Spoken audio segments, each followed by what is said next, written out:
Welcome to Headlocks, Heels, and Havoc, the wildest mixed tag team in podcasting where the kayfabe drops and the chaos takes over. Let's ring the damn bell.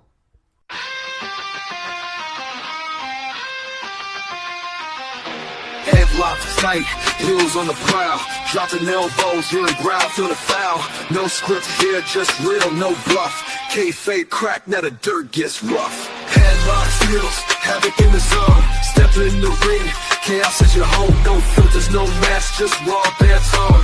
Wrestling unscripted, we on the throne. Title bells, mic checks, crowd going crazy. Drop truth bombs, leaving lines feeling hazy. Beyond the kayfabe, past the charade, where legends are born and stories get made. Headlock, stop it, who's hitting the mat? Welcome to the havoc where the real talk's at. Tune in, step through, leave the fake at the door. Headlocks, heels, havoc, now hear the roar. Welcome to Headlocks, Heels, and Havoc, ladies and gentlemen, boys and girls, children of all ages, where we dive headfirst into the roughest, realest era of professional wrestling. Yeah.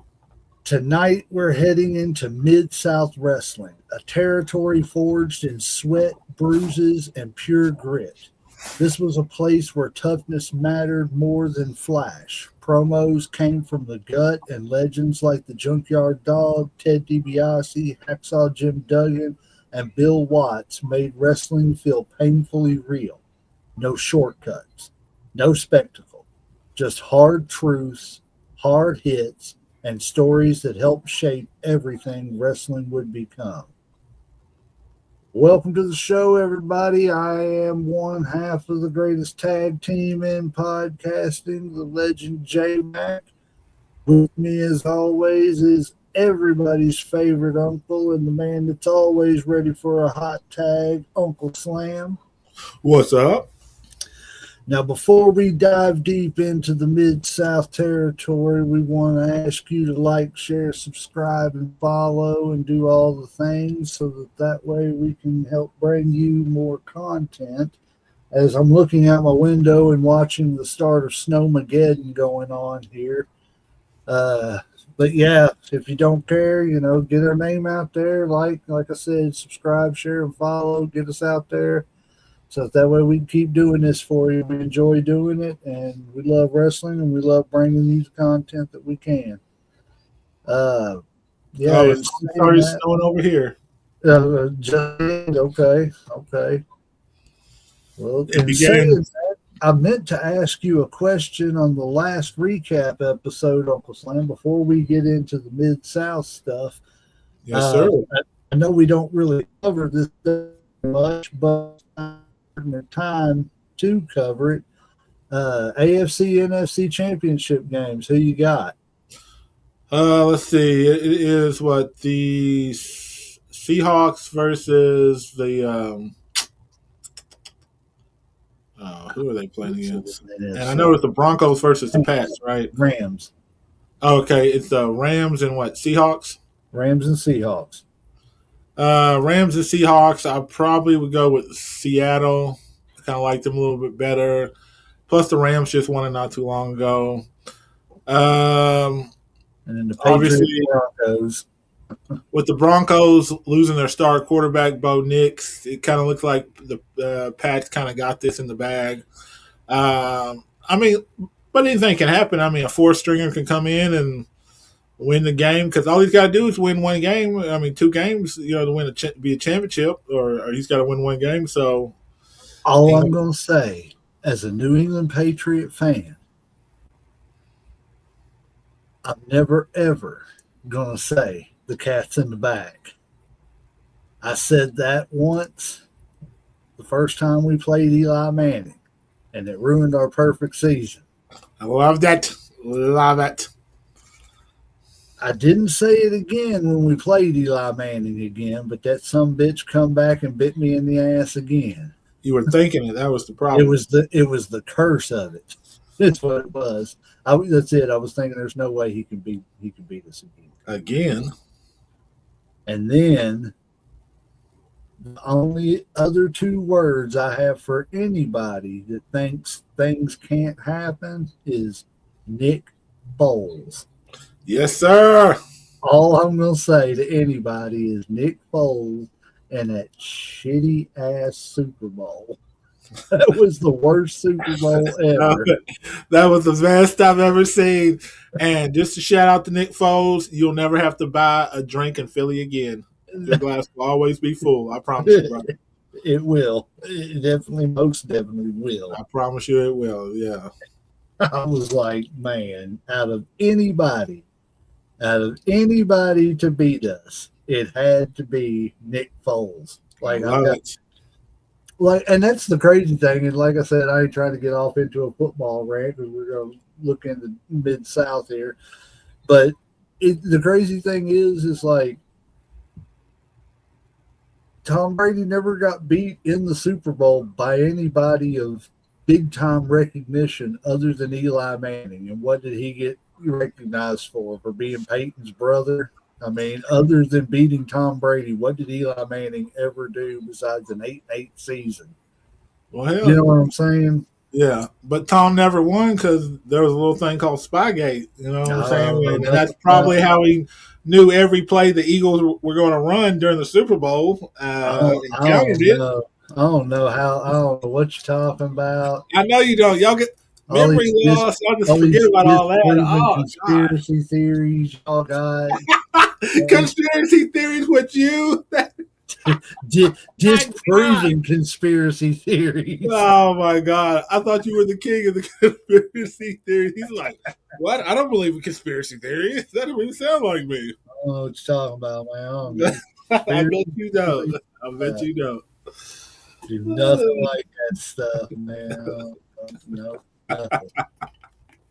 Never heard of conspiracy. What's that? That's a conspiracy. Oh man, but now getting into Mid South wrestling. So I went and I've done some digging on this too, and it's really crazy some of the stuff that I pulled up and stuff about this. Like Mid South was really a huge territory that people don't. Yeah, like they incorporated, I think it was like, was it 4 or 5 states and shit, and big states too. Like, I mean, they had a. That it was, let's see, I've got it right here exactly how many states they were in. Oklahoma, Arkansas. They had Louisiana, Mississippi, Oklahoma, Arkansas, Texas, parts of Alabama, and parts of Tennessee. Mm-hmm. They were syndicated across the southern U.S., aired weekly, often taped in front of a live studio audience, and known for their strong local TV ratings in the early to mid 1980s. So, just a few facts about Mid South Wrestling. They were founded in 1979, rebranded in 1986 as Universal Wrestling Federation. Now, this was the second attempt at a UWF. Yeah. The UWF I've talked to you about doing a little profile on is the Herb Abrams UWF. Okay. Yeah. They were founded by former wrestler, promoter, and one of the toughest bookers ever, Bill Watts, who's been also known to be kind of controversial in his own right. We'll just go ahead and put that out there. The headquarters for Mid South / the UWF was Shreveport, Louisiana. We touched on their territories already. Let's see. The style and reputation was known for a realistic, hard-hitting, no-nonsense style. Heavy emphasis on believable promos, clean baby faces versus heel dynamics, athletic physical matches, minimal comedy, personal and violent, and one of the most respected territories among wrestlers. Legendary talent developed or featured was Hacksaw Jim Duggan, Ted DiBiase, Junkyard Dog, Sting, Rick Steiner, Booker T, Hot Stuff Eddie Gilbert, the Morning Gang, the Rock and Roll Express, the Midnight Express, Terry Taylor, also known as the Red Rooster. Unfortunately, he has that moniker. Dr. Death Steve Williams and Kamala. And going back to Terry Taylor was a good wrestler. I think he could have been a good mid-card guy in another, place had he not been given that stupid rooster thing. It was terrible. Here. The fun fact that I run across was that Sting had his first major singles run in the I saw that. Yeah, I was kind of shocked about that. Like I said, like I love learning stuff like that. Like little facts that I didn't know and shit. Yep. Their major championships were the Mid-South Heavyweight Championship, which later became the UWF World Championship. Their top title of the territory was held by the likes of Ted DiBiase, Junkyard Dog, Hacksaw Jim Duggan, Dirty Dick Murdoch, and several others. The Mid-South North American Championship was their secondary title, often used to build future main eventers. So basically, their Intercontinental Championship. Yeah. Mid-South Tag Team Championship, one of the most respected tag team titles of the era, dominated by, can you guess? The Von Erichs. Both Expresses. Rock and Roll and the Midnight. No surprise, no surprise. Let's see some of the notable feuds from I keep wanting to call them the UWF. From Mid-South is the Junkyard Dog versus Ted DiBiase. Hacksaw Jim Duggan versus Ted DiBiase. Of course, is probably the birth of the Midnight versus the Rock and Roll. Dr. Death Steve Williams versus Terry Bam Bam Gordy. So this was before they were a tag team and friendly with each other. I can never remember the name of their tag team, but man, they were a damn good tag team. Yeah, I don't think people. I think they get like underestimated a lot because if you sit and think about it, just the little names that we've named, they've laid such a huge foundation for other wrestling organizations that kind of benefited from them or whatever, like WWE or WCW and shit. Because man, the names you listed were just a small list, but they keep going and going. Like if you like you look it up. Oh yeah, Rick Rude. There's several names, like you said. The list goes on and on. And it's funny you said that about the historical impact because that was the next facts that were coming up. One of the last territories to seriously challenge WWF and WCW dominance. They were the early adopter of the national level presentation, strong TV storytelling, sports-based realism, direct influence on ECW's gritty style, modern work rate athleticism promotions. Different things like that. Their decline and end came from financial strain from national expansion, competition with WWF's cable takeover. So they sold to Jim Crockett Promotions and the NWA in 1987. UWF brand absorbed and eventually dissolved by the Jim Crockett Promotions. Legendary facts frequently cited by wrestlers as the best territory to learn psychology. Bill Watts is considered a genius booker, but he was extremely strict, and he was old school to a fault. I don't know what that means, but there are also, the thing that kills me about the rumors about Bill Watts are kind of the same things that kill me about the rumors about JR. And I don't want to discount anybody's experience. Yeah. I'm not saying, anybody's right or anybody's wrong.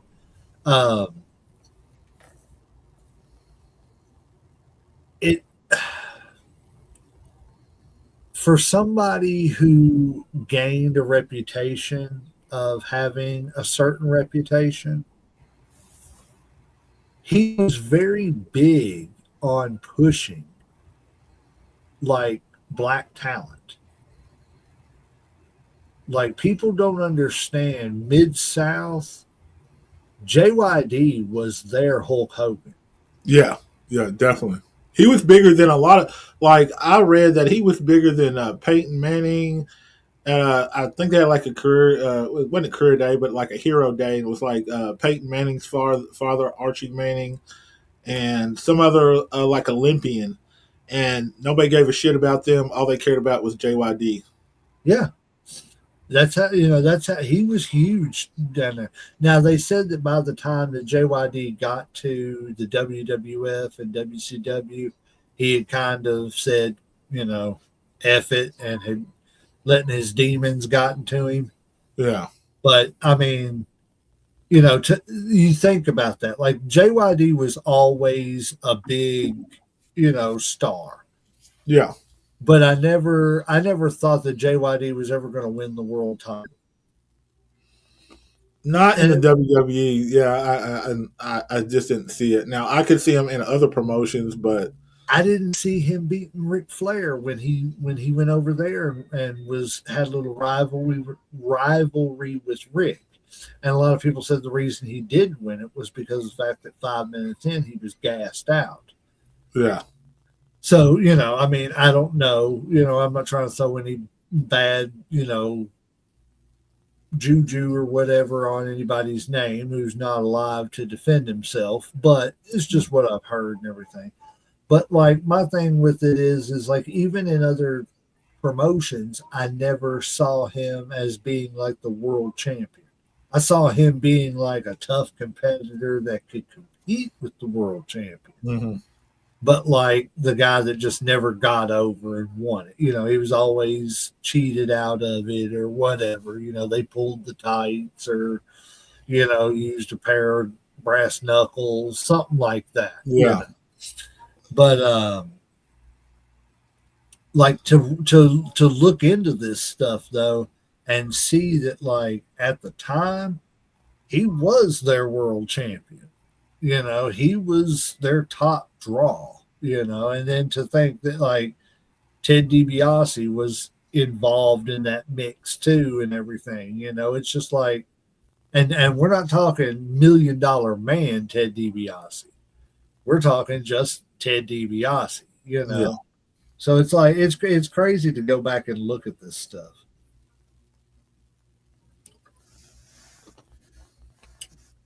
So like did you come across any matches or feuds or anything that kind of stood out to you?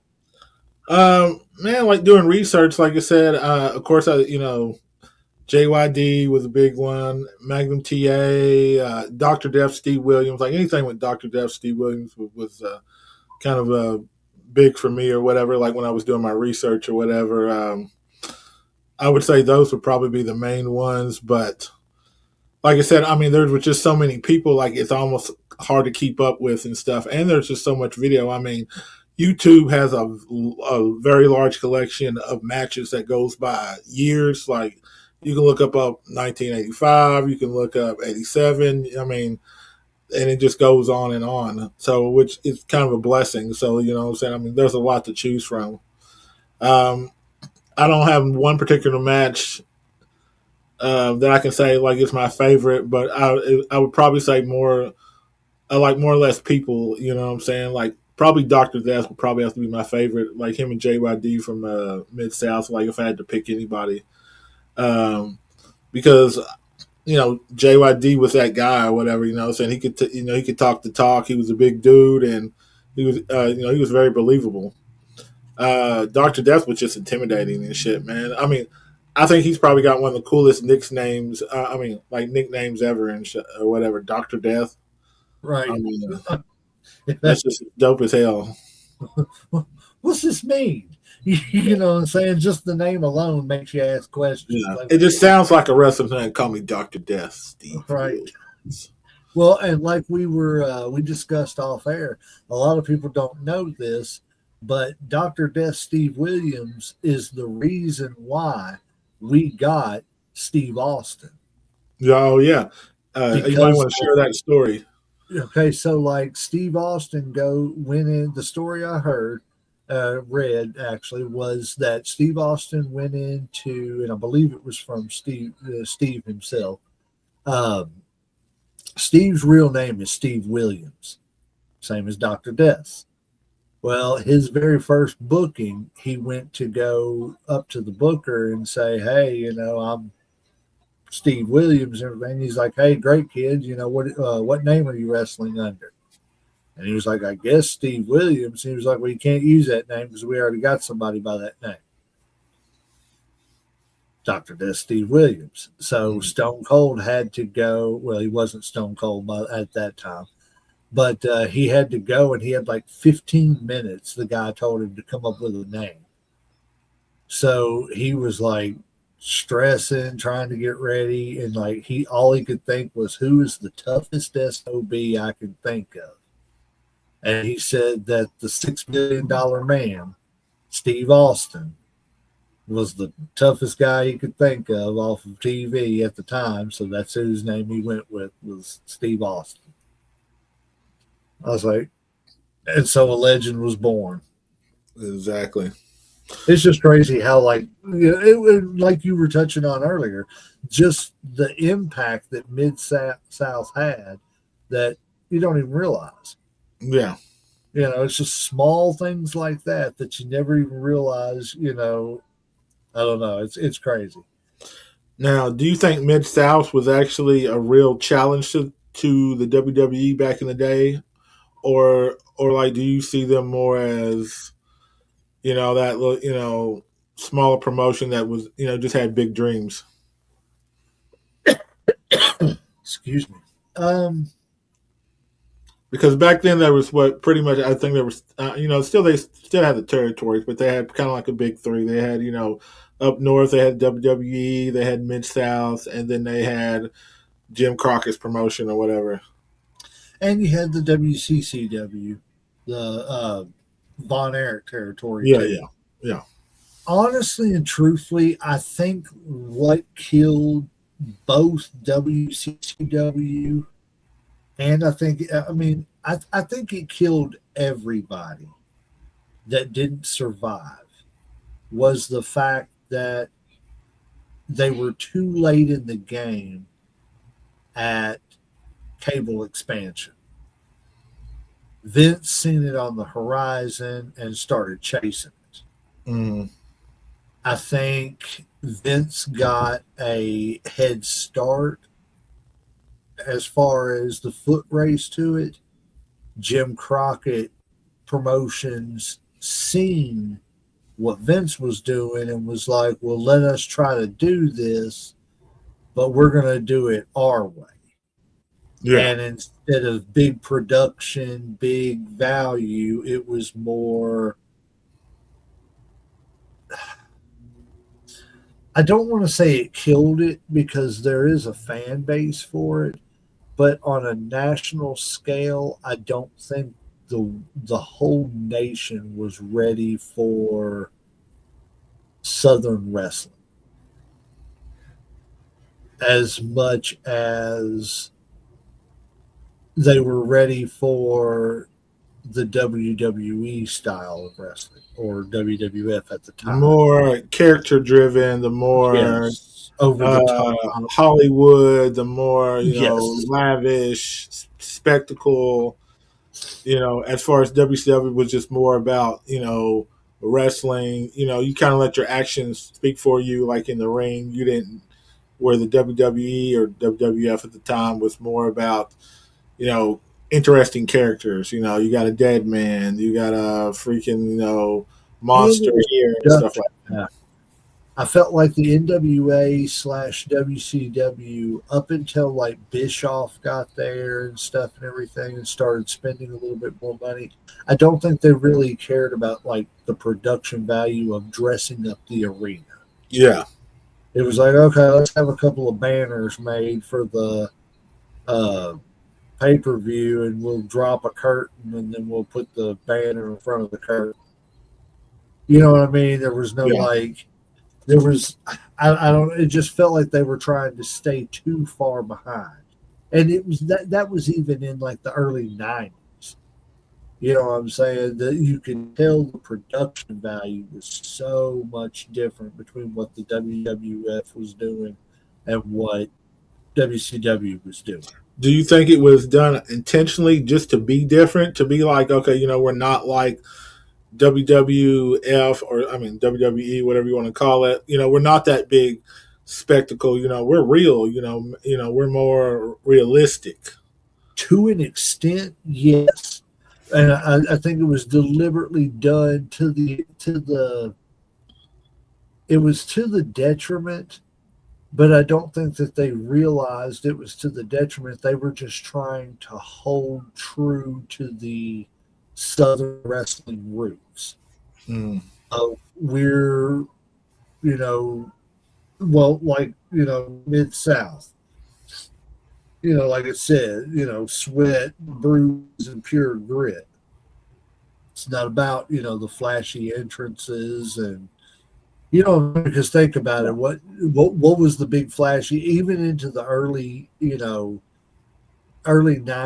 up until maybe like even the mid '90s, like the big entrance stuff was some smoke and some sparklers. Yeah, like the biggest intro was like Ric Flair and which robe he was wearing and shit. That was the Right. glitz and glare. You know what I'm saying? It was they might decorate the stage a little bit, but it was still kind of bare bones. We're just coming in to wrestle type shit. Might have a small bit of pyro falling Yeah, from the thing that he got to walk exactly. through or something. Exactly. But other It than wasn't a that, big production.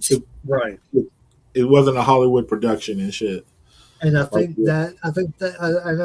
going back to your original question though, I think that's what hurt Mid South is I think Watts' style could have worked, and I think it could have competed.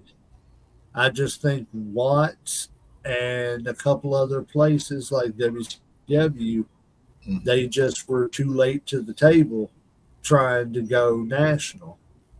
Or do you think Vince, they kind of just stuck with their fan base because their bread and butter was Southern wrestling, which is a certain kind of style compared to say what they do up north or whether they do out west? Do you they think that did. they were, like you said, and it kind of makes sense, they were late to the party because they were sticking to what their fans liked instead of kind of doing with everybody else in the United States might like? I 100% agree with what you know were what you said right there. They didn't expand. That's the reason why they didn't expand, because they knew they had this right here. Mm-hmm. But as long as we got this right here, we don't need all this other out here. But the problem was all that other out there allowed the WWE, and for a short amount of time, the NWA/WCW to eat all that other up. Yeah. And when they ate all that other up, there was nowhere to expand. They left too much on the table and they took it all. Shit. They were like, shit. Nobody, it was like, okay, you're not going to do it. Well, we're going to do it. You know what I'm saying? You're not going to take your cable into, Arizona, because that's honestly and truthfully one thing that I do remember about the Fritz Von Erich and the WCCW was that they tried to get him to go national. And he was like, no, I don't want to do it. We're a territory. We're not, because he was still stuck in that old school territory way of I'm not going to step on anybody else's toes. And could you imagine if, Fritz had taken the Von Erichs into Arizona, Southern California? Yeah. That they didn't go there and didn't get exposure there, because they did, because they were part of the NWA system. But when you're going over into a national cable audience and you've already got that established, oh, well, we're there in Southern California. They know who we are. What's in Southern California? Los Angeles, San Diego, some of the bigger, money making cities in California. And I think that's kind of just like Texas too and stuff. And like states like Texas and California, like you can be successful and make a good living just touring your states, like where they have such big cities. Like, for example, just like you said, they got San Diego, they got Los Angeles, they got Sacramento, they got San Francisco.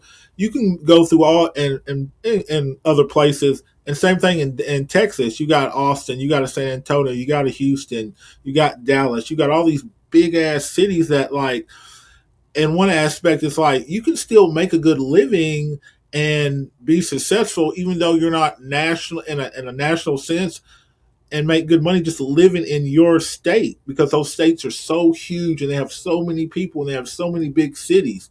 But I get it, you kind of pigeonhole yourself by just being, I'm just that big guy. It's kind of like the big fish in a little pond instead of being a little fish in a big pond type deal. Like, Yep. you know what I'm saying? And I think that's exactly what they did. They pigeonholed themselves until it was too late. Everybody either wanted WWF because they waited they waited too long to jump on the boat, and by that time it was either Hulkamania and WWF Mm-hmm. or Southern Wrestling and Ric Flair Yep. and the Horsemen. Yep. The country literally got divided Oh hell yeah. in the especially the late 80s. Mm-hmm. Once Hulkamania was really had its stronghold going on, you could find everybody knew who Hulk Hogan was, but that doesn't mean everybody was a Hulk Hogan fan. Especially Exactly. people that I knew, like my aunt and uncle and everything, they would always, harass me about all that. They ain't real wrestlers. That Macho Man's got a better body than Hulk Hogan does. Mm-hmm. Blah blah blah, all this other stuff and everything. But they would be like, back in my day, and I remember they would mention, some of the Mid South Territory people. I never knew at the time, because it wasn't readily available. I didn't know. All I knew is that Ric Flair was the NWA champion. So that was NWA wrestling. Yeah. I didn't know that there was a territory system, where okay, yeah, he's the NWA champion, but he was wrestling in the Mid South, territory when he was wrestling Junkyard Dog, just Yeah. for instance. Mm-hmm. I didn't know that whenever he went to Florida, he was wrestling in the Florida Championship Wrestling territory. It's like it was funny because like they would be mentioning people, and I'm trying to piece all this together, and it's crazy trying to go back and piece it all together of what became what. What territory didn't get assimilated into another company. What territory just completely got dissolved, completely Yeah. just done away with. Stuff like that is like it's been interesting. That's why I've really pushed for like territory episodes and everything because there's a lot of territories that like we don't think about that people have wrestled in. Like the Portland territory. Yeah. And I'm not trying to get off from Mid-city. Mid South, but it just goes to show you how much history there is, and it's as much of it as is a collective history. It's also its own independent history. You know what I'm saying? Like the Yeah. Portland territory has its own independent history, but it plays a part in the overall history of professional wrestling. Mid Yeah. South, blah blah blah. Yeah. And I think it's important, what I'm saying? I know it sounds cliche, but it's like you got to know your history to know your future. And I think you got to know about the older generation of wrestling and how stuff was and began and, what they went through so that you can kind of learn from that and maybe not make the same mistakes or, just build on it in general. And I think some organizations are kind of good at doing that. WWE being one of those and stuff. They've learned from past and mistakes, and I guess it helps having a second generation, owner, Vince, senior, and then Vince Jr. or whatever. It definitely shows. You know what I'm saying? Right. You can tell. Yeah, you can definitely tell that he watched his dad run the show, so he Mm-hmm. knew how to deal with the talent and what talent you don't piss off, what talent you do piss off. I think he learned that real quick about Andre. Oh yeah. Andre's the one guy you just don't make mad for any reason. But no, what all you got on Mid South? I'll let you take it for a second. Let me see. Like you said, let me get on my notes here. Shit. Uh, I'm on the phone. I'm doing something right now, honey. Just text me. Was it Uh, Sarah? Children. You know how children are. Did she say, "Do you love me?" Yeah, which means she wants something. Uh, Oh, God. you gotta My love bad. the Okay, kid. let me focus here Oh, since my child there obviously. ain't nothing to say my bad about. Uh, She's welcome to make her cameo appearances. yeah, I bet she would if she could too. Let's see.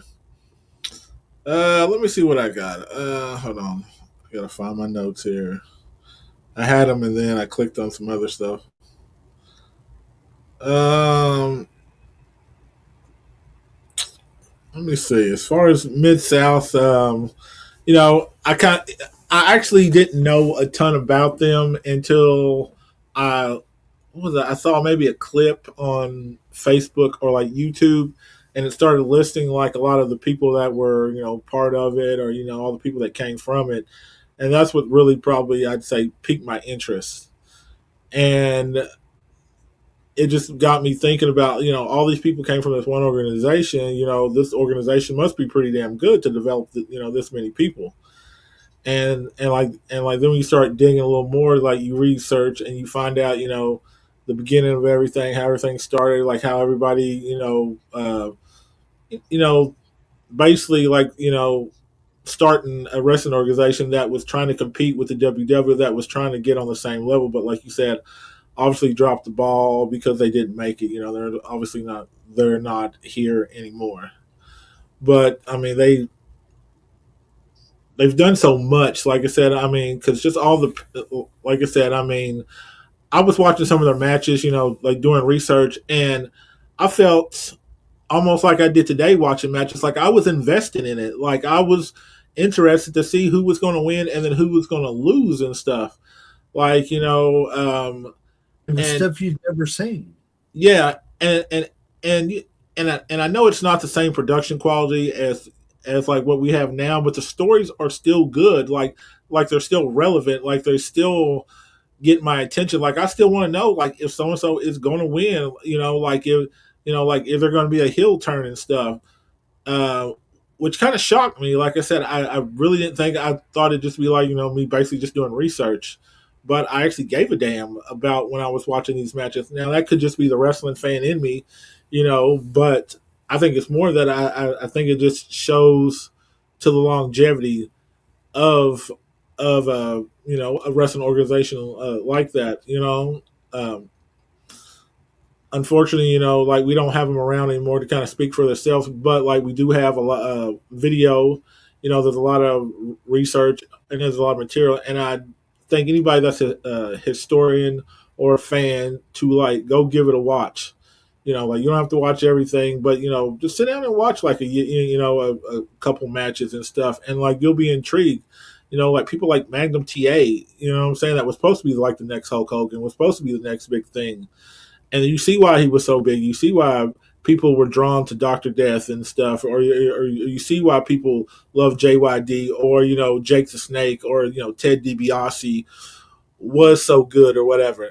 And I agree because, like they said, they were one of the best people at developing the psychology of wrestling. And when you think of people like Jake the Snake, who could just in a promo could get so much heat, and barely say anything, or Ted DiBiase just walking in with that laugh and people hating him. All that is Yep. just psychology of wrestling and stuff. You know what I'm saying? Like all that shit. You know, like and I've just learned just a little bit just from some of the people we've talked to or whatever. But I think that right there just kind of proves that how like how great they were, because like I said, I mean, those are just two examples, and I can give probably 10 more people that are probably some of the best heels. You know, like I said, you had people like Andre. Andre was there. Andre the Giant, Excuse me. Tony Atlas. You know what I'm saying? Yep. For who else? Let's see. Nick Name 'em Bockwinkel, off. obviously. Bruiser Brody. You know, I Yes. mean, he's a legend in itself. I mean, we've like, did I we do a s- video on him? we haven't, but I've been wanting to do one about the Yeah. death of Bruce Brody and everything. But the thing that kills me is I seen this video. Not to interrupt the list you're telling. No, you're good. I seen a thing that said, I challenge. I think it was JBL telling the story, but Mm. he said, I challenge anybody to go back in time and sit live and sit in a match between Bruiser Brody and Stan Hansen and tell me that they're not going to sit in that crowd and go, even if they're the biggest skeptic in the world, you know, and they think this is the biggest bunch of bull crap in the Yeah. world. He said they're going to sit in that crowd and look at that guy that next to him and go, I don't know, man. I think this might be a real. They might really hate each other or something. You know, he Yeah. said because it was that hard hitting. They Yeah. went out there to make it look real, like it was a real fight. That's like I was watching, who was it? Carmelo Hayes versus, I always want to say Drago. I don't think that's it or whatever. Dragunov. Dragunov or whatever. And they were chopping the shit out of each other. I mean, chopping the shit. And that ain't shit compared to Bruiser Brody and them. It ain't even close. Well, Like the it's like chop. it's Go like ahead. they do the chop just for the Sound effect. the Yeah. the effect of it. Yeah. You know, it sounds good, blah blah blah. It's not something, you know, but like, man, Bruiser and them, yeah, they would chop you, but like the Undertaker said, the chop is overused now. Mhm. It's way overused and it's done for the effect. It's kind of like the slapping of the leg. You know what I'm saying? Whenever you do To the super kick. It's definitely yes, a little overused. yes. And it's like, you know, when Sean started doing it to give the extra sound, it was, you know, kind of cool because it made the effect sound a little bit better. But then everybody started using it, so Vince ended up banning it. But they getting back to what I was saying, you know, Bruiser and them, they would literally, you know, they may chop you a few times and you knew you got chopped, but they weren't going to chop you 30 times in a match. But that big boot that you were going to take off the ropes, your head was going to be turned a little bit from that boot. You may not get the full force of a regular, you know, Bruiser Brody really kicking you in the head boot, but you're probably going to get at least a quarter of it. So you might as well prepare for that. Oh yeah. You know, and it was just that's how what they learned in Mid South. Yeah. You know, it was just, and that's why they were so successful in Mid South, was because it was so realistic. It was realistic wrestling. You know, they didn't need, and that's maybe that's something that even as fans we're missing is they didn't need the lights and glitz and glamour to be relevant.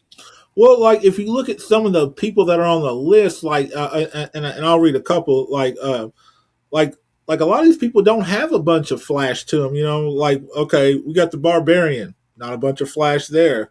You know, Tully Blanchard, not a lot of flash there either. Good wrestler and shit. You know, you got Jim Cornette, not a lot of flash. You know, a lot of mouth. Ted DiBiase, Not a lot of flash. Like all these guys are great wrestlers. Bobby Eaton, not a lot of flash, but great fucking wrestlers. Great fucking wrestlers, like solid, fundamental, knew how to do a match and shit. You know what I'm saying? Like Chavo Guerrero, Hector Guerrero. I mean, like all these guys are like, they don't have the, the huge They production. had They the don't have the, gobbledygooker. yeah, they don't have a gobbledygooker. They're not wearing a big shiny robe. They don't have a fucking giant American flag, and they don't rip off their t-shirts. They just come down in some black trunks or whatever they got. They get in the ring and they whoop ass. Yep. Like there's a certain almost style to people that come from Mid-South or whatever. Like you said, they're not the big production. They're solid wrestlers who know how to work a match. They're great at psychology or whatever. So let me ask you this, and I'll just use Ted DiBiase as the main example. Yeah. So like, you look at Ted DiBiase in Mid-South, you see him wearing like the blue trunks, looks like just a regular everyday wrestler. Yeah. You know what I'm saying? I think his biggest accessory was he wore like a fingerless glove on one hand. Mm-hmm. You know what I'm saying? Because I think that was in like tribute to his dad, Iron Mike DiBiase. So my question is you look at him there, and you look at what his style was, how he was just a technical wrestler, he was a good wrestler, blah blah blah, hard nosed guy was his profile. Flip him over to the WWE and turn him into the $1 Million Man. Yeah. Which I always felt the WWE turning him into the $1 Million Man was kind of their kind of poke at Ric Flair. You think so? Yeah. I think that they were trying to emulate a Ric Flair type, flashy. Rich guy, flash, have everything. Yes. Yeah. I think they were trying to emulate I see what you're saying. Yeah. But you go from that to that. And no doubt, that Ted DiBiase is very proud of his work as the $1 Million Man because he did a great job. Yeah. He did so great, in fact, that I think he deserved to beat Hulk Hogan cleanly for the world title, even if it was just from like a pay-per-view to a pay-per-view. Yeah. You know what I'm He's saying? one of my favorite heels. Yes. He was great. And because he was just so good at making you hate him. You know what I'm saying? He was 2 or 3 lines of doing a promo, and you were already like, I'm sick of this guy, man. Fuck him. But do you think that maybe he looks back and goes, because the $1 Million Man was so character driven, do you think maybe he looks back on his work as just Ted DiBiase in like Mid-South and stuff as maybe more important in his career, or holds a better spot? I know he's not here to speak for himself. Do you think that it holds more weight than to himself, like his WWE run or whatever? Right, because it was so much of him just being him instead of him being, in this character that was, Vince had a plan, and that plan was not for him to ever be the world champion. Definitely, his plan was to be a very big, very believable foe to the world champion. The Lex Luthor to Superman. Yes. But definitely. he was never able to defeat Superman. Mm-hmm. You see what I'm saying? So he would try to buy his way into being Superman and stuff like that. Now, honestly, only he can really answer that question, like whether it carries more weight. Now, like if you're asking my opinion on like if I think that like one portion of his career was better than the other, I can only really say from the WWE perspective because doing research, like I did watch some of his matches, but I didn't watch a ton. I know him more as the $1 Million Man, as the giant heel in WWE than I do as far as Mid South. So I'm a little partial there as far as my perspective.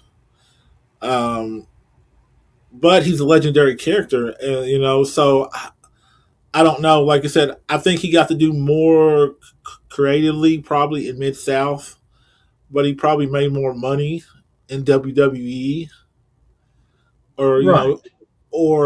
he had more exposure. Not saying So he begrudges the Million yeah, Dollar yeah, Man yeah. character. No, no, no. Unfortunately, when you work with Vince, like unless you can prove to him, that this gimmick's going to work, and I think at that time, I don't know if Vince was that reasonable about shit. He kind of like shit his way. That,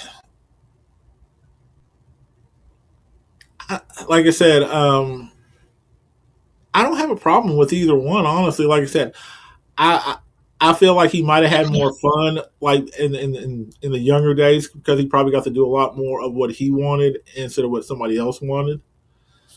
But like I said, if he's still getting checks and he's still known Right. universally, then he's probably not upset about that either.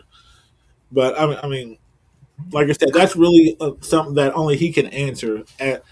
As a fan, I liked him more in the WWE because that's what I grew up seeing him as, and I didn't watch him in Mid South until I'm a 40-year-old man. Right. I So think for me, like, because I'm the same way as you, my biggest exposure to him was the $1 Million Man, Ted DiBiase. Honestly, had no clue who he was before he came to the WWE.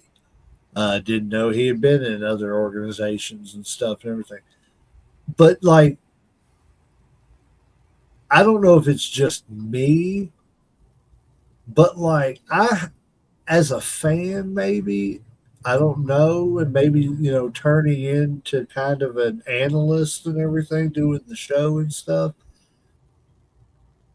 I have an easy time separating the two, if mhm. that makes sense. Yeah, Like, I have an easy time separating the $1 Million Man character he played in the WWE with the Ted DiBiase character he was doing in Mid South, yeah, and respecting both of them for what he was doing, if that makes sense. And yeah, and not just him, but with a lot of other people too. Like, unfortunately, when I really caught the crap end of JYD's career, yeah. See, like so I that's what I feel like too. Like I feel like when he came, like when I saw in the WWE that it was on his going down, as far as his yes, career, like he he was wasn't, going downhill slide. yeah, like he wasn't the same guy as he was before, or unless I didn't get to see him in his, in his prime like I wanted to.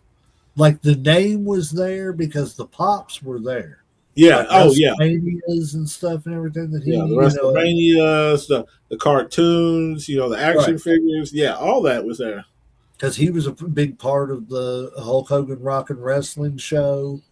I can't remember who it was that done his voice. I want to say it's what's his name, Uncle Phil, done the voice of Oh, JYD okay. of the show. James Avery, yeah, couldn't Mhm. think of his name for a second.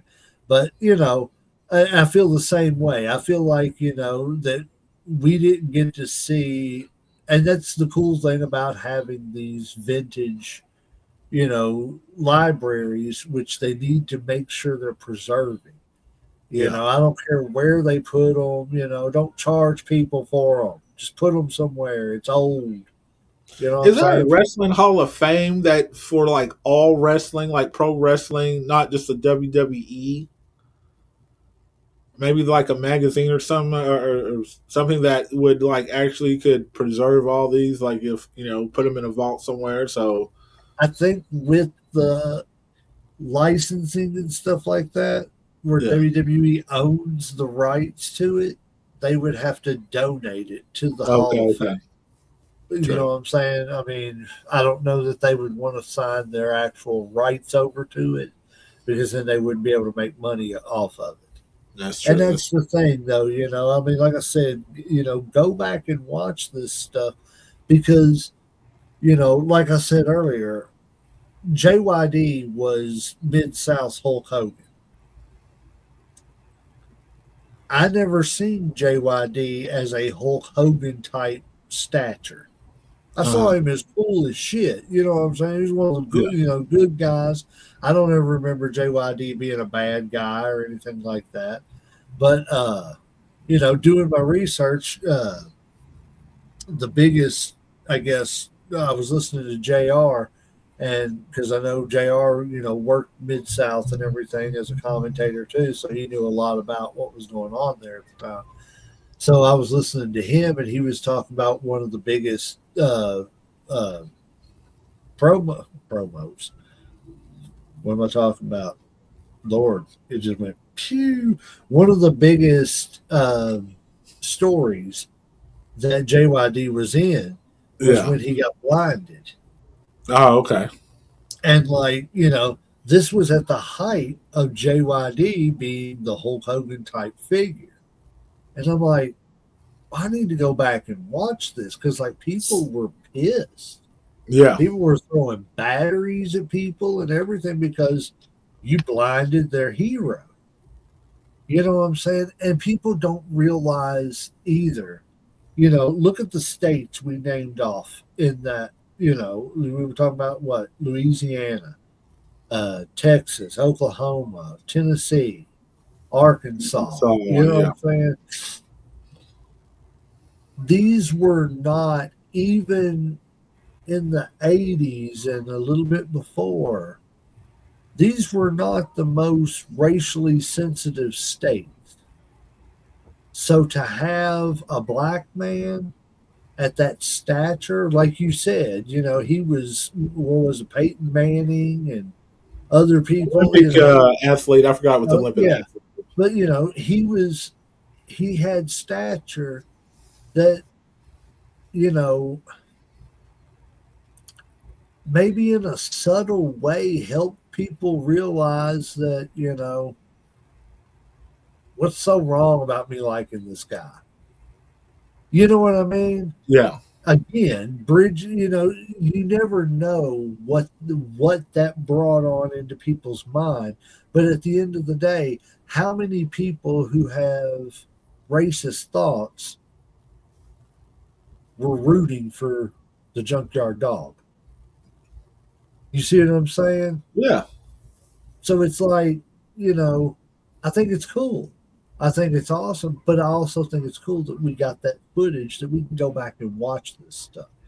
So Mm-hmm. it's like, I've made it a point that I've got a little post-it note to go back and watch the JYD being blinded stuff and everything. Just I want to see the promos because Jim Ross was talking it up that the promos were real emotional and stuff like that and everything. I'm like, well, hell, I want to see this then. It's just I just think it's cool that you can go back and watch this stuff because Yeah. again, so many people like I was thinking about it. We was talking about the downhill slide of JYD that we got to see. Yeah. But the thing of it is like we also got to see the prime of Rick Rude. But how cool is it that you can go back and watch the young Rick Rude? Yeah. You know what I mean? I mean, like it's just a young Magnum TA when he was first breaking in and stuff. It's cool that this footage is preserved. They just need to not sit and put it on some app to where they're going to charge people for it. Unfortunately, that's the world we live in. Mm-hmm. You gotta tax you for everything, monetize everything. So as far as like Mid South, like, would you say that where would you rank them?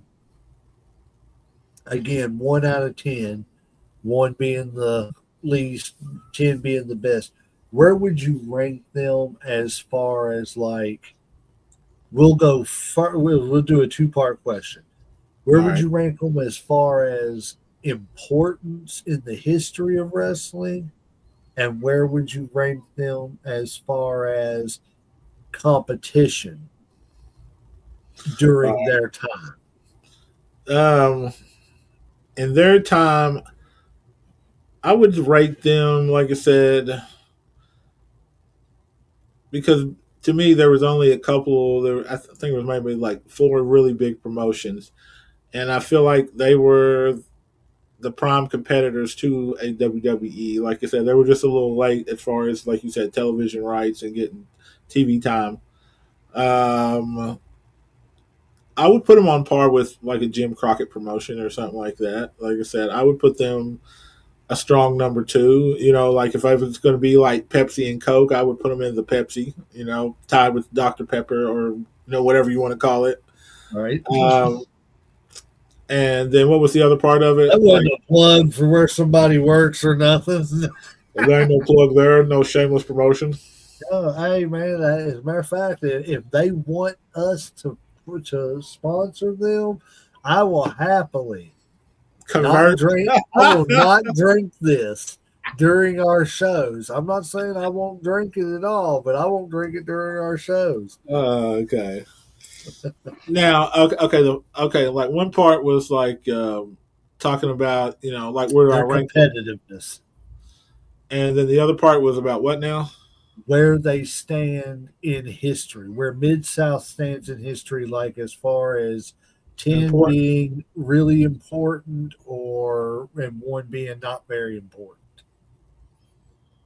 Um, I would go probably like maybe let me see. Obviously, they're not going to be a 10, but they're not going to be a 1. I want to get, part of me wants to give them a little higher than like a 5, just because of all the talent that came from it as far as managers and Jim Ross and Magnum TA and everybody. So I'm going to say, I'm going to go like a 6.5 because, like I said, I don't think that I feel like they have an impact on wrestling history as far as all the talent that came from them, and they're as far as being good about psychology of wrestling and a lot of good people learning from them, but they're not like a McMahon as far as bringing wrestling into the next generation.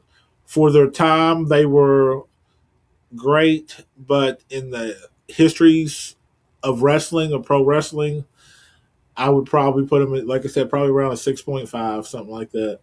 So what was it? It said 79 was when they were formed, and then what, it was around 88 that they were sold to Uh, I think Cross.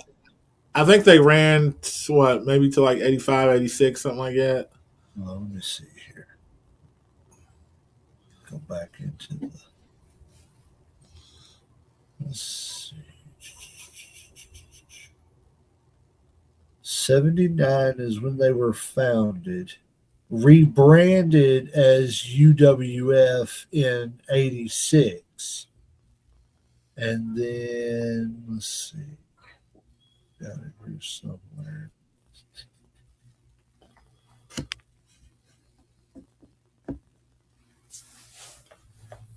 Sold to Jim Crockett Promotions in 87.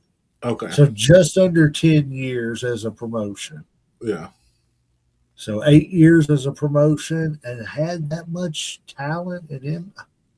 See, I was going to say, as far as impact on the historical value of wrestling, I was going to give them about a 7.5, just because of the talent alone.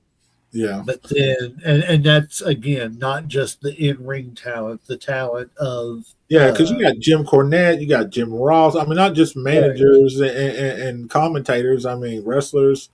Like, definitely a watershed. So on that front, I'm gonna give them a 7.5 as far as historical value. Now, as far as like their competitiveness during that time, it's hard because, like I said, at the time that they were live going and stuff like that, I didn't get anything as far as UWF, Mid South. I didn't get any of that stuff. The Yeah. only thing I got was what came on Superstation TBS with as far as NWA product. Yeah. If they showed it on there, then I saw it. Yeah. If they didn't show it, I didn't see it. And mostly on there, it was the Horsemen and the Rock and Roll and the Midnight, the staples. Yes. So, like, and then other than that was the WWF. That's all, that there was available in my. I know, like, around Danville, Kentucky, um, back in the day, you could sometimes, I can't remember what channel, but you could sometimes pick up Memphis wrestling if you Okay. had a good enough antenna. But other than that, in Danville, you could pick up Fox 41 out of Louisville. So sometimes you'd pick up some wrestling out of Indiana or something. But the two big options whenever I was a kid was WWF and whatever TBS was showing as Yeah. far as NWA product. Mine's pretty So much the same. Yeah. so right. So I can't say much about the Well, I did have Ring of competition, Honor too. I'm right? pretty sure Ring of Honor was there also. But like, I can't say much about what was going on as far as competition wise because the only competition that I knew of was the NWA. Yeah. And at the time, I didn't see them as any kind of competition. I knew who Ric Flair was, but okay, this is some wrestling to put on while I'm playing with my GI Joes. You Yeah. know, this wasn't Saturday morning. I'm sitting in front of the TV with my bowl of cereal, eyes glued to the TV to see who's coming out next because it's WWF superstars. Exactly. There was, and it's as an older fan, I've grown to like going back and watching that grittier style of wrestling Hmm. because of the fact that it's not overblown with production and stuff like that, which is Yeah. a lot of the reasons why I like the independents a lot more too. But like, so getting back to the question, sorry, I'm going off on a rant here. Um, I don't, I can't really speak too much on the competition as far as like from a personal standpoint that I was there, Hmm. but just going back and looking, you know, if it hadn't been for the fact that them and the WCCW, this is just my take, didn't jump on the cable bandwagon the same way that Crockett and Vince did. And Vince even done it better than Crockett did. Yeah. But the only thing that kind of saved Crockett was the fact that TBS was a cable network. So, you know what I'm saying? And Turner wanted TBS or wanted wrestling on his network. Hmm. Uh, but I think that's the biggest thing is from what I've read, the competition was there. It was just a matter of taking it national. And they didn't want to do it. Vince did. He said, F this territory shit. There's money to be made in California. You Well, know, Vince so wanted world domination and shit. Like when he bought his dad's company, like he famously said, he told his dad, like, either you're gonna do it my way, or or else you're gonna get the hell out of the way. I mean, there is no ifs, ands, or buts. Like, Vince almost reminds me of the little cartoon mouse, what is it, Pinky and the Brain. Because yeah. tonight, Pinky, we take over the world. I feel like that's what he was telling Stephanie and, and Shane in the office. Because Well, he told tonight, Shane basically the same thing. Saying when they had that argument or whatever, he was like, "You better stick it right here." He's like, and like if you can't do it, and if you can't push me out of the way, then I know that you're not man enough to run this company. yep. You gotta, and I mean, like he was dead serious about it. I mean, like Vince didn't play no games when it came to the business. Like, and in some aspects, I think he almost loved the business more than his family, or it was his family. You know what I'm saying? Do you think that, how do I, how do I put this question? Because it's, we've talked before about how the old territory days was ran kind of mafia style. Yeah. Do you think that Vince, even though he wanted world domination, okay, hold on. Let me put this in a reference you might understand. So, like, because I don't know the movie fully, I've watched a little bit of it, even though I had your DVDs for like 15 years. But so the territories were like the Corleones Hmm. and the other families. They just ran their territory. Kept the peace, run your territory, don't step over the lines. Vince was kind of like Scarface. He wanted to take over the world. Well, He didn't just want his little piece. He yeah. wanted yours too. Well, I mean, like you can stick with the Godfather reference, which you went from Godfather to Scarface, but you still use Al Pacino as the example. But if you were going to use the Godfather, it'd be kind of like Vito wanted, was happy with just his little slice of the pie. When Michael took over, he wanted everything and shit, and he Okay. got everything. That's why he killed all the rest of the five families and shit, and pretty much consolidated his hold over the whole criminal empire. That was Vince. Vince is a Michael Corleone. He's he's that guy that wants it all and is smart enough to do it. So let me ask you this. Just an opinion, I ain't trying to get nobody's brakes have to be checked before you leave your Yeah. house or nothing. But do you think there's a possibility with Vince being with the WWE at the time being based out of Stamford, Connecticut, which is so close to New York? Mm-hmm. Do you think there's any possibilities that Vince may have ever had any ties to the mob? I would say he probably knew some. I mean, because to be in that type of business and make that type of money, you're, it's just. I mean, you're going to run into some powerful people. Like you're going to run into somebody that's not exactly, very on the up and up. So I would say, yeah, he probably knows some people. He probably needed some people to make some things happen. Mm-hmm. Sometimes somebody wasn't doing what he wanted to. Obviously Vince wasn't opposed to having, certain guys within wrestling. So why would he? Why wouldn't he be Permits opposed to need to having? be asked.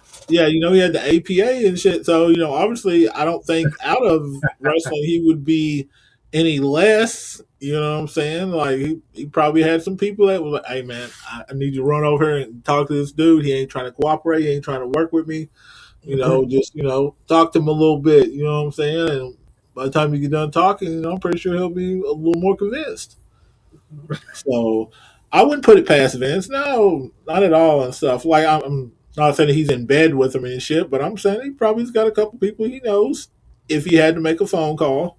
Well, being a businessman and being, you can say they're based in Stamford, Connecticut, but they're basically, everybody calls it the New York territory. Yeah. You know what I'm saying? So, I mean, but honestly and truthfully, if there is any like rubbing shoulders with anybody like that, I would 100% think that it was probably I knew them from my dad.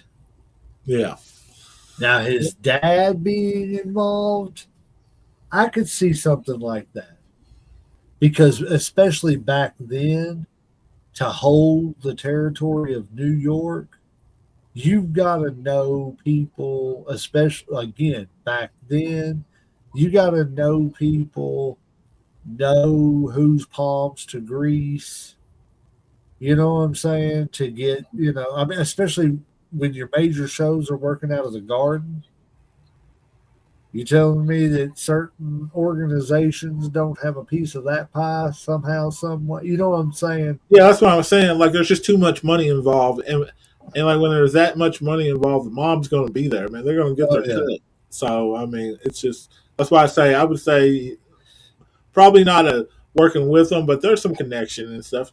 A little bit, I'd say. I got to thinking about that whenever we were sitting there talking about that. I was like, man, I wonder, it'd be in New York, everything, Vince, and everything. But no, so I have another question for you, and I got to thinking about this while we were talking here. So Bill Watts, Mm-hmm. again, for all his faults and everything that are reported on, who knows? Uh, Only him and God. Uh, when with Watts having the success that he had, but again, failing to convert on the cable transition when he had the chance. Do you think that if the higher ups in WCW would have gotten out of his way when he was in charge of WCW, that he could have made it work?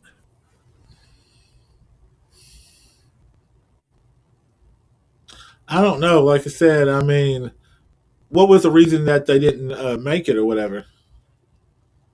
I If it can't. was because of his leadership or whatever, then that's probably yeah. But if it was because some outside force, like We can always. not being able to compete with the WWE or uh, not having the television time Why or did not having the WCW part superstars. ways with Bill Watts in the early 90s? Um, so like it's kind of hard to. I don't know. Like I said, I mean, that's one of those things I really don't know. Like I said, because Okay. I really have to do more research on that. Because like I said, I mean, it could be all his fault for poor leadership or not knowing what he's doing or being stuck like stuck in his ways or behind in time. Or it could have been that you know somebody else was just better at the job and shit, or they just had better superstars, or they were better at figuring out the TV deals or TV times and stuff like that. So. So I just looked it up, Mhm. and it said WCW parted ways with Bill Watts in early 1993, primarily due to, and this is what's highlighted, intense controversy surrounding racist and offensive comments he made in a 1991 interview, which came to light and caused embarrassment to Turner Broadcasting, the parent company of WCW. His position as executive vice president became untenable, untenable, whatever that means, I guess, open, after wrestling journalist Martin Madden informed Hank Aaron, then a vice president with the Atlanta Braves, also a Turner company, about these comments. The key reason for the departure was the controversial interview. Before joining WCW, Watts told the Pro Wrestling Torch that he supported a business owner's right to discriminate and made derogatory comments about African Americans and slavery. Oh, well, okay. Then it looks like it was his own fault there, buddy. Right? Uh, now maybe if he had shut the hell up, he'd been all right. But obviously, he liked to talk a little too much. So And that's the thing, I mean, in a business like wrestling, you're not going to escape everything like that. You know what I'm saying? Not everybody you meet is going to be on the same page. Some people are going to have ignorant views like that. And, at the end of the day, that's just the cross they have to bear. I'm sorry that they do, but and like when you're a leader of men, you know what I'm saying? Like I mean, like when you're running like a whole organization, like it's different if it's just you with your ideas or opinions saying something. But like when you're supposed to be in charge of a whole organization and you share and you share certain views, I mean, it just comes with it. I mean, there's when you got people that you got to be accountable to, and it starts affecting their profit line. Like and most that, things, you start messing and, with the money, you got to go.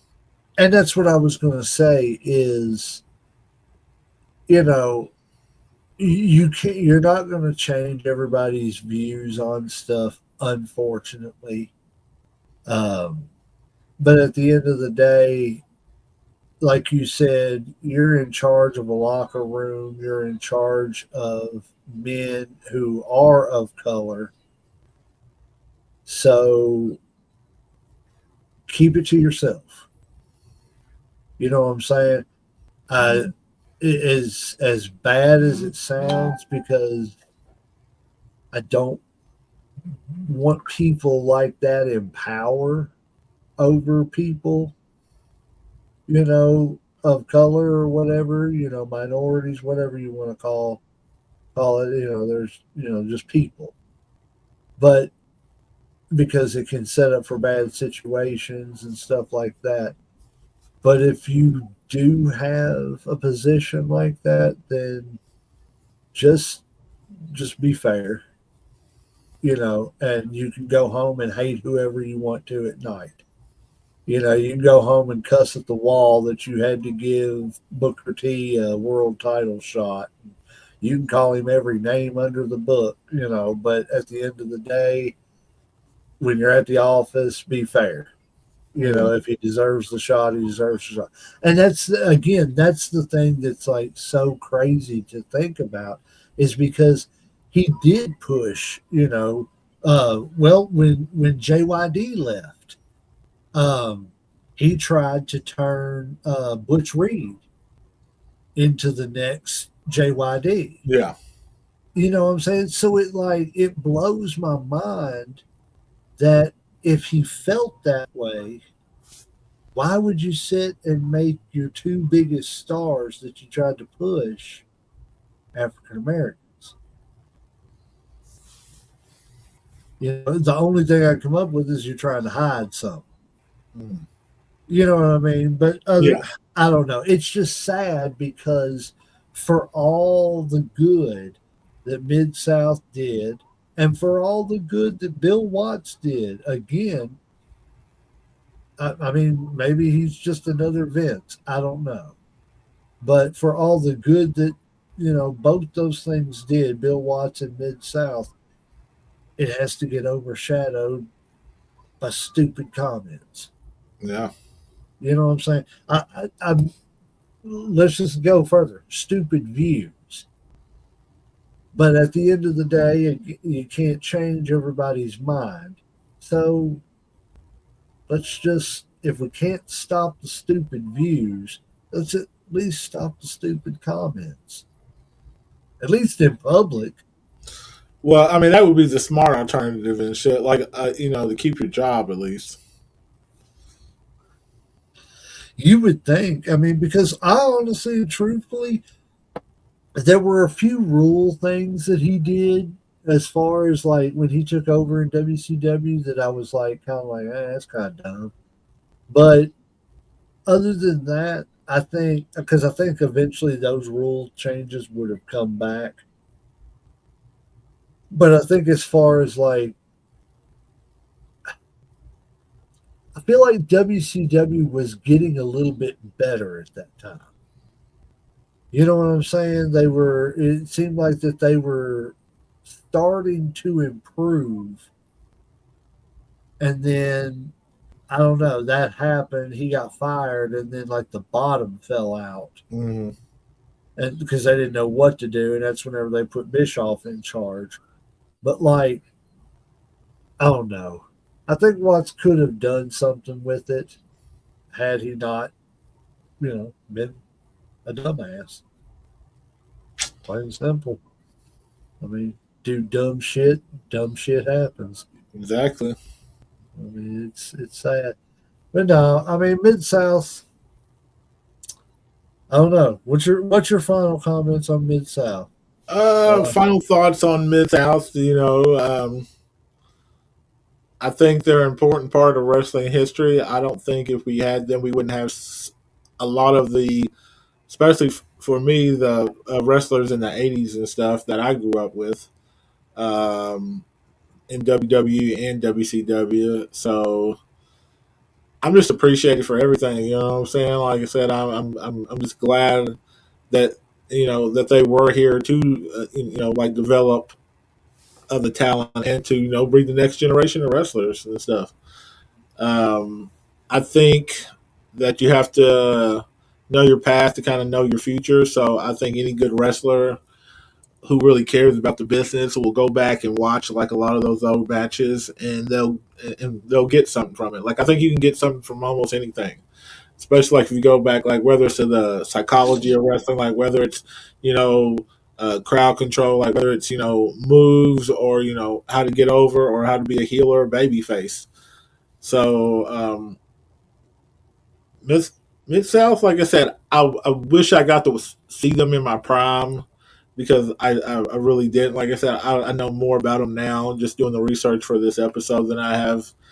But I think I would have really enjoyed them as a child and stuff. Like I think they would have been right up there with WCW. But unfortunately, I'm like you, only had WWE and WCW. Like whatever came on in my area. So I think they're one of the foundations in wrestling, and that we should appreciate them that they have their spot. You know what I'm saying? That can't be ignored. Thank you for the shout out, Bayway. See you too, brother. Hope everything's going good out y'all's way, man. Hope everybody's getting better after the wreck and everything, recovering and everything. Still praying for y'all, brother.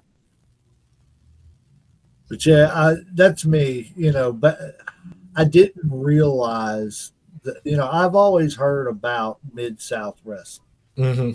I've always heard, Jim Ross talking about Mid South on his podcast, things of that nature and stuff like that.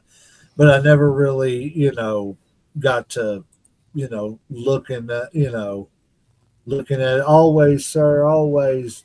No need to say thank you, man. Hope y'all are doing well. Pray for us. We got Snowmageddon going on over here. People have looted all the bread and eggs and milk from the shelves. People have lost their minds. But now, getting back to what I was saying, he sat there and I didn't realize the impact that they had on my childhood. Like I was talking about, Rick Rude. Was there any other names you didn't read off on that list? Who, me? Yeah, on that of the list of shit, man. I could probably find a bunch. King Kong Bundy. People like that. Jim Cornette, Ted DiBiase. Shit. Duggan. I mean, the list goes on and shit. Duggan was another guy that they were. Yeah, Hacksaw Jim Duggan was another one. People don't realize when Hacksaw came to the WWF, he was supposed to get pushed to the moon, like Hogan, and he got in trouble in the WWE, which is what kind of ended his big push and everything. But that's another show all on its own. But Sheiky, baby, but But I mean, at the end of the day, they've done so much, but I don't think that they get they get talked about, but I don't think that they get the recognition that they deserve. And I think some of the younger fans, some of the older fans, if you don't know about Mid South Wrestling, go check out some Mid South Wrestling. It's easy, like Uncle Slam said, it's easy to find it on the internet, on YouTube. I'm sure there's other places you can find it and everything too, but that you don't have to Don't pay. WWE still have it on their platform or not? I am not 100% sure. I was going to check that out. I know they did. They used to have it on the archives, but since the whole transition from ESPN, I'm not really sure if it's still there or not. Yeah, we don't know. We're still trying to figure out what's transitioning, what's not. We don't know who's where and what's what. Up's down and left is right and all that good stuff. I don't think they know either, honestly. Shit. Right. Next thing I know, I'll be watching Royal Rumble at the bar eating some wings because I don't know what's going on. I don't know where to watch it at. Be cheaper that way. Hell yeah. Eat some wings and drink a beer and just tell them, hey, can you turn that on to the Royal Rumble? Well, I'm sure y'all get the channel, whichever one it is. Yeah. Yeah. Y'all pay for all that pay-per-view shit. Right. But no, Mid South, man, it was definitely worth looking into because it definitely made me realize that again, I can go over the list 400 times, but when I didn't realize how many wrestlers were like fresh in the WWE when I first started watching. Mm-hmm. Like I didn't realize that Rick Rude was just getting there. JYD was just getting there. Butch Reed was just getting there. All these people, when I seen them for the first time, it wasn't like they had been wrestling for the WWE for 2 or 3 years, and I just hadn't seen them because I'm a little kid and I catch wrestling when I can. As opposed to I'm, got it scheduled down. I'll be in front of my TV at 11 o'clock every Saturday morning. Hopefully you're in front of your computers or phone every Saturday morning about 11 o'clock listening to us talk. But but yeah, it definitely impacted more than what I knew. Definitely a wake up call. I wish that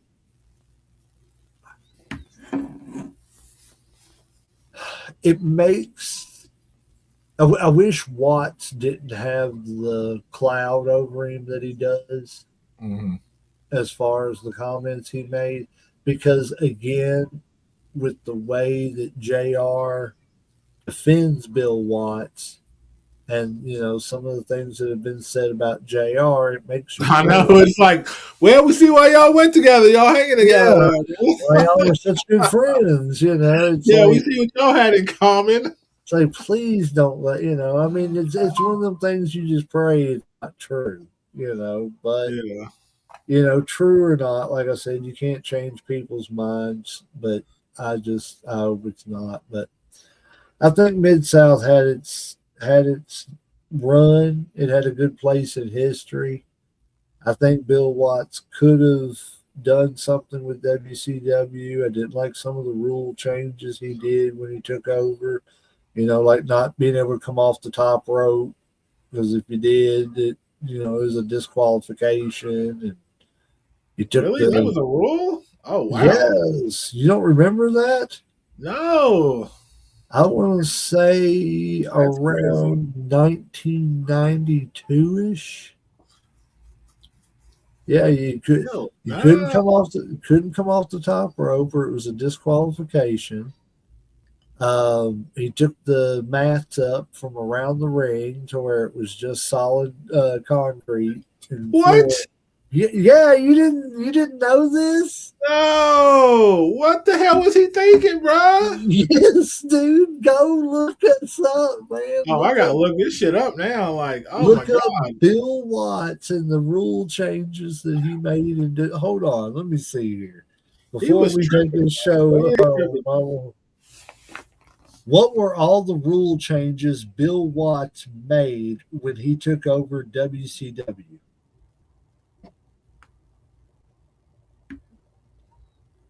Let's see here. The major rule changes and policies of 1992 and 1993. No top rope moves. All moves from the top rope were banned and resulted in an immediate disqualification, famously hindering high flyers like Brian Pillman. That's fucking stupid. Removal of the ringside mats.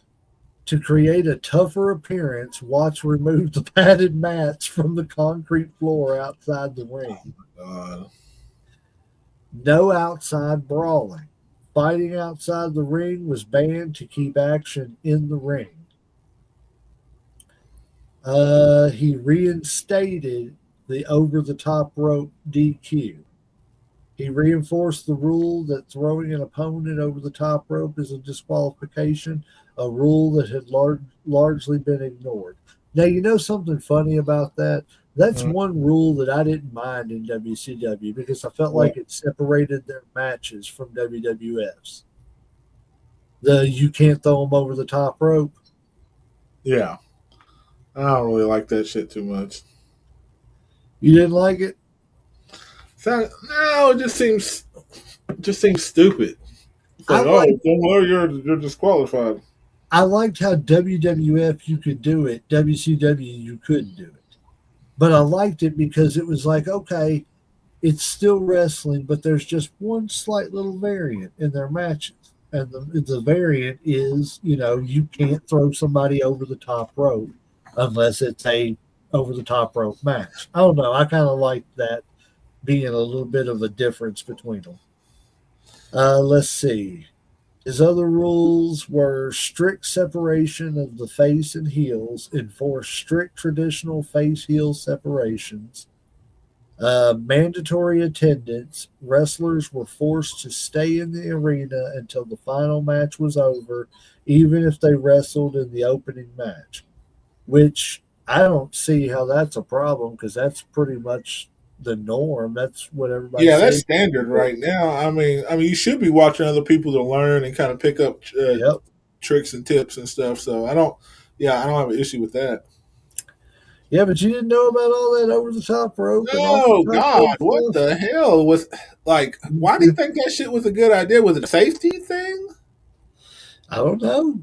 Well, he wanted basically what it was he thought, okay, no more brawling outside. So that'll keep the action in the ring. No more mats and pads on the outside. So that'll stop them from going outside.